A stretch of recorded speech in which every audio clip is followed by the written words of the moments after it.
There's a special kind of magic in RVing, right? You get the stars, the campfire, and the great outdoors, but you also get a microwave, a hot shower, and an air conditioner that keeps the humidity at bay. But none of those creature comforts work without one very important connection: shore power. Yeah, I know the big metal box at your campsite can look intimidating with multiple circuit breakers and some unfamiliar outlets, but don't worry, because I'm here to explain shore power, show you how to plug it in quickly and easily, and cover some electrical basics and the importance of surge protection.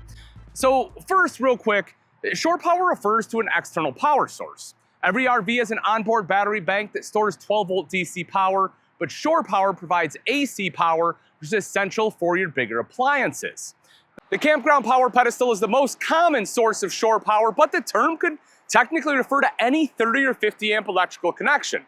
I have detailed the differences between 30 and 50 amp RVs in a separate video, but here's a brief summary of the differences in the power cords, which is a great way to tell which amperage your RV is rated for. So 30 amp shore power cords have 3 prongs and are common on smaller trailers. 50 amp cords have 4 prongs and are common for larger rigs with multiple ACs.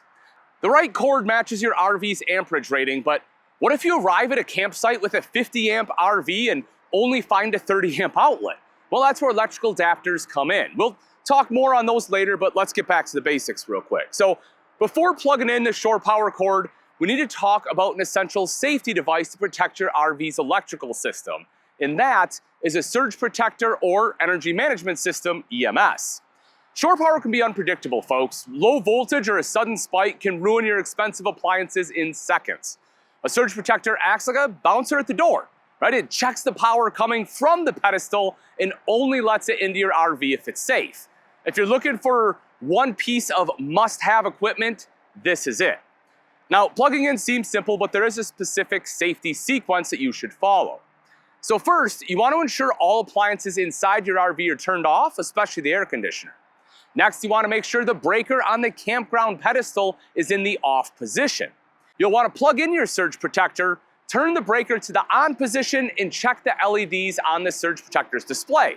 Now, these are going to vary by model, so you'll want to consult your owner's manual to learn what the different LEDs on your unit mean, but we're looking for the LEDs to signal a healthy, properly wired outlet before we connect our shore power cord.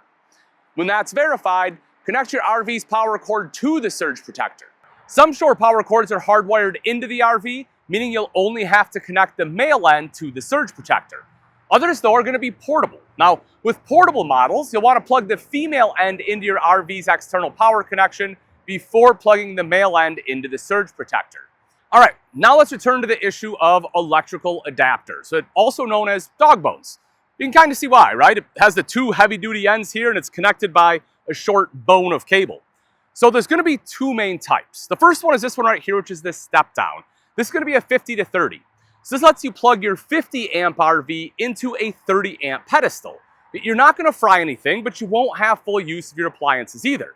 Like, you might be able to run one AC, but if you try to run multiple or turn on the microwave while you have your air conditioner already running, you're likely to trip the breaker at the pedestal. The second one is going to be a step up, and this is going to be a 30 to 50. So this allows you to plug a 30 amp RV and connect it to a 50 amp outlet using one breaker while the other remains unused. And this is perfectly safe. So your RV will only pull the 30 amps it needs. It's kind of like having a giant buffet available, but only putting 1 plate's worth of food on your table.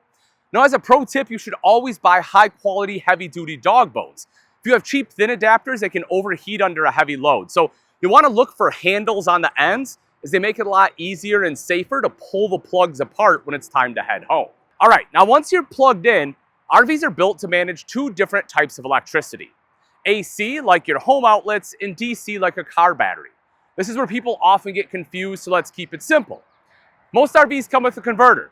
I like to remember that converter and charging both start with C, right? The converter will take AC shore power and it converts it into DC power to charge your batteries and run your lights and fans. An inverter does the opposite. If you're not plugged into shore power, say you're at a rest stop, the inverter inverts the DC battery power so you can use AC wall outlets. In summary, when plugged into shore power, your converter does the heavy lifting. If you're off-grid, an inverter provides you capabilities you wouldn't have without a portable generator. Now again, I have a video on a generator, and we'll link that below too in case you're curious. But connecting to shore power is one of the first things you'll do at every stop, folks. By using a surge protector and following a safe power on sequence, you're protecting your home on wheels and ensuring a stress-free trip. Now, if you found this helpful, we have an entire series to help you make your first RV trip a success. And if you subscribe, you'll be the first to know when we drop new additions to that series.